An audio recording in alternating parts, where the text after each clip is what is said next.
मेवाड़ की वीर परंपरा में महाराणा सांगा के पराक्रम और साहस की थाती को आगे बढ़ाने का काम किया उनके पौत्र और राणा उदय सिंह के पुत्र महाराणा प्रताप ने, जिन्होंने 1576 ईस्वी से 1597 ईस्वी तक मेवाड़ में शासन किया।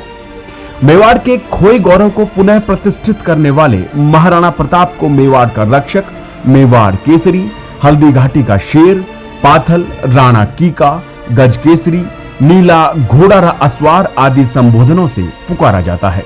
महाराणा प्रताप यानी मेवाड़ का ऐसा राजपूत योद्धा जिसने कभी मुगल दास्ता स्वीकार नहीं की।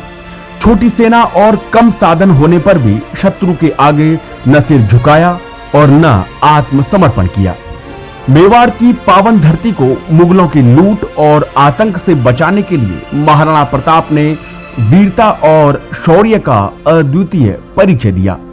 अरावली के जंगलों में परिवार के साथ कंदमूल और यहां तक कि घास की रोटियां खाई, लेकिन अपने स्वाभिमान को कम नहीं होने दिया।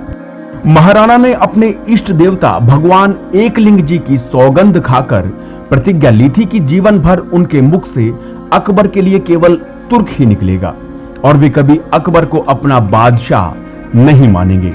देश, धर्म, स्वाधीनता और आत्मसम्मान के लिए सब कुछ न्यौछावर करने वाले महाराणा प्रताप का जन्म ज्येष्ठ मास के शुक्ल पक्ष तृतीया अर्थात 9 मई 1540 ईस्वी को राजस्थान के कुंभलगढ़ दुर्ग में हुआ था। पिता राणा उदय सिंह और माता जीवंती कंवर अपने लाडले को बचपन में कीका नाम से बुलाते थे। प्रताप विद्या, बुद्धि और बल में बाल्यकाल से ही अद्वितीय थे। प्रजा को अपने राजकुमार में दादा राणा सांगा की छवि और मेवाड़ का भावी सम्राट दिखता था, इसलिए प्रताप सबके प्रिय थे। बड़े बेटे प्रताप के कौशल और वीरता से परिचित होते हुए भी पिता राणा उदय सिंह ने अपनी प्रिय रानी भटियारी के बेटे जगमल को मेवाड़ की गद्दी पर बिठाया। 1 मार्च 1576 को राजपूत सरदारों ने मिलकर अयोग्य और अक्षम जगमल के स्थान पर परम प्रतापी महाराणा प्रताप को मेवाड़ का सम्राट बना दिया। दिल्ली की सल्तनत उस समय तुर्क बादशाह अकबर के हाथों में थी। महाराणा प्रताप के युद्ध कौशल और लोकप्रियता से परिचित अकबर ने महाराणा प्रताप से युद्ध के बजाय बातचीत का रास्ता उचित समझा। दूसरी ओर बदले की भावना के साथ क्रोधित जगमल जब बादशाह अकबर से मिला तो शत्रु के सौतेले भाई को भेदिये के रूप में पाकर अकबर बहुत खुश हुआ। अकबर ने जगमल को जागीर के रूप में जहाजपुर और सिरोही का आधा राज्य दे दिया। 1583 में जगमल सिरोही के राजा सुल्तान देवड़ा के हाथों मारा गया। बाद में प्रताप के साथ व्यक्तिगत विरोध ने उनके दूसरे भाई शक्ति सिंह को भी देशद्रोही और अकबर का प्रिय बना दिया। अकबर ने महाराणा को समझाने के लिए मेवाड़ दरबार में सबसे पहले जलाल खां को, दूसरी बार मान सिंह को, तीसरी बार भगवंत दास को और चौथी एवं अंतिम बार टोडरमल के नेतृत्व में शिष्टमंडल भेजे। मान सिंह विशाल सेना के साथ डूंगरपुर और उदयपुर की ओर चल पड़ा, लेकिन डूंगरपुर रजवाड़ा मान सिंह की सेना के समक्ष अधिक प्रतिरोध नहीं कर सका। मान सिंह की बुआ जोधाबाई का विवाह अकबर से हुआ था। ऐसे में अब मान सिंह के सम्मुख चुनौती थी मेवाड़ नरेश महाराणा प्रताप को अकबर के पक्ष में लाने की। इसलिए वह उदयपुर पहुंचा, लेकिन फिर वही हुआ जिसकी संभावना थी। महाराणा प्रताप ने किसी भी प्रकार की बातचीत से इनकार कर घोषणा कर दी कि वे मेवाड़ की स्वतंत्रता और संप्रभुता की रक्षा प्राणार्पण कर भी करेंगे और किसी से भी युद्ध से नहीं डरेंगे। महायोद्धा महाराणा भला आक्रांता अकबर के छलावे में कैसे आते और मान सिंह की सेना के भय से आत्मसमर्पण के इस प्रस्ताव को क्यों स्वीकारते। मान सिंह के उदयपुर से खाली हाथ लौट आने को अकबर ने एक प्रकार से अपनी पराजय के जैसा माना। महाराणा प्रताप के द्वारा प्रस्ताव अस्वीकार कर उल्टे युद्ध की चुनौती देने से अकबर का माथा चकरा गया। क्रोधित बादशाह ने तुरंत महावत खां, आसफ खां, मान सिंह और अपने शहजादे सलीम अर्थात जहांगीर के नेतृत्व में लगभग 1 लाख सैनिकों की विशाल सेना उदयपुर पर आक्रमण करने के लिए भेज दी। 30 मई 1576 को प्रातःकाल हल्दी घाटी के मैदान में अकबर की विशाल मुगल सेना और महाराणा प्रताप के रणबांकुरों के मध्य भयंकर युद्ध हुआ। कभी कवच न उतारने वाले महाराणा प्रताप 72 किलो का कवच पहनकर और 81 किलो का भाला हाथ में लेकर युद्ध लड़ते थे। हवा से बात करने वाला उनका घोड़ा चेतक अद्वितीय और उनके पराक्रम कौशल को 4 चांद लगाने वाला था। महाराणा शत्रु सेना पर भूखे शेर की तरह टूट पड़ते। बिजली सी कौनती उनकी तलवार म्यान में तभी घुसती जब रणक्षेत्र शत्रु विहीन हो जाता।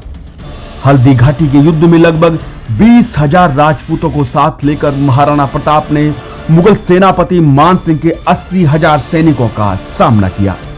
इस युद्ध में जहांगीर को मुंह की खानी पड़ी और वह युद्ध भूमि से भाग खड़ा हुआ। महाराणा प्रताप ने अभूतपूर्व वीरता और साहस से मुगल सेना के दांत खट्टे कर दिए और अकबर के सैकड़ों सैनिकों को मौत के घाट उतार दिया।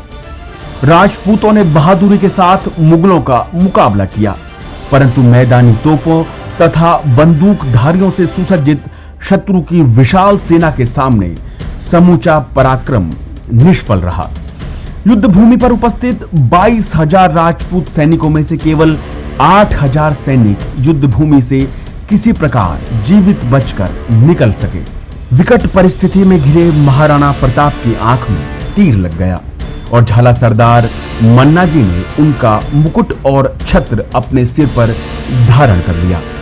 मुगल सैनिक महाराणा प्रताप समझकर उस योद्धा के पीछे दौड़ पड़े। चेतक युद्ध क्षेत्र से महाराणा प्रताप को सुरक्षित निकाल कर ले गया।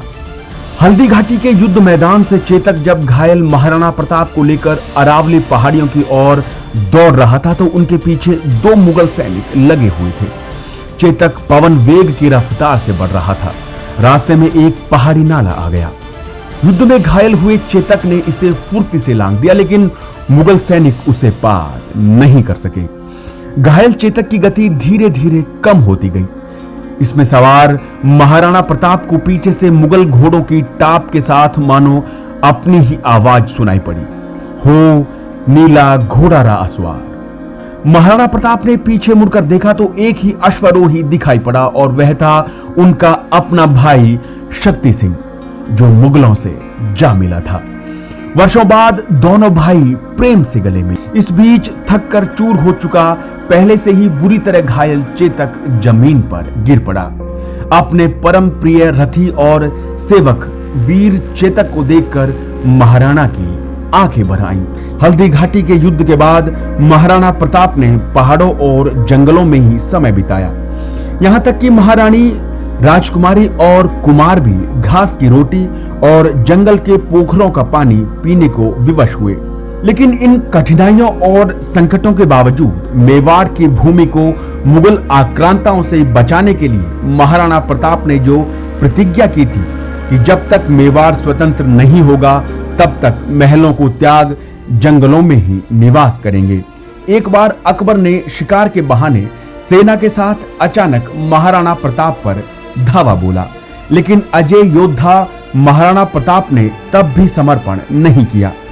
अरावली की पहाड़ियों में रहकर गुरिल्ला अथवा छापामार युद्ध प्रणाली से शत्रु सेना को पटकनी देने का काम किया। धर्म, नीति, न्याय और संवेदना में भी महाराणा प्रताप का कोई सानी नहीं था।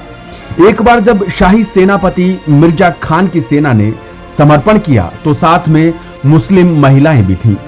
महाराणा प्रताप ने उन सभी को सुरक्षित और ससम्मान मिर्जा खान के पास पहुंचा दिया। दानवीर भामा शाह को महाराणा प्रताप की शक्ति का भान था। भामा शाह ने 20 लाख अशरफियां और 25 लाख रुपए महाराणा को भेंट कर इस प्रचुर संपत्ति से पुनः सैन्य संगठन के विस्तार का आग्रह किया। महाराणा प्रताप ने सेना को एकजुट कर जहां पुनः कुंभलगढ़ पर अपना आधिपत्य स्थापित किया, वहीं मुगलों के द्वारा स्थापित थानों और ठिकानों पर आक्रमण जारी रखा।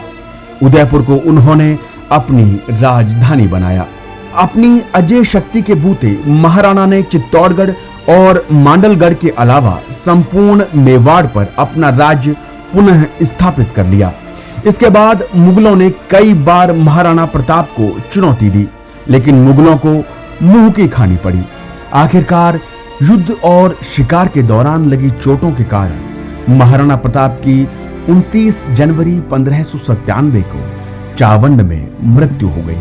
प्रश्न यह उठता है कि सत्ता के दरबारी कम्युनिस्ट इतिहासकारों ने महाप्रतापी नरेश महाराणा को हल्दी घाटी के युद्ध में पराजित क्यों दिखाया, जबकि वे कभी न अकबर के हाथ लग पाए और न ही उन्होंने किसी प्रकार का आत्मसमर्पण ही किया।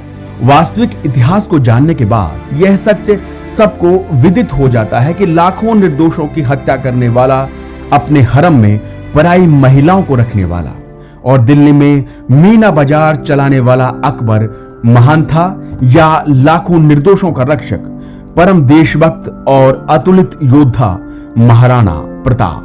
मेवाड़ गौरव महाराणा प्रताप को नमन।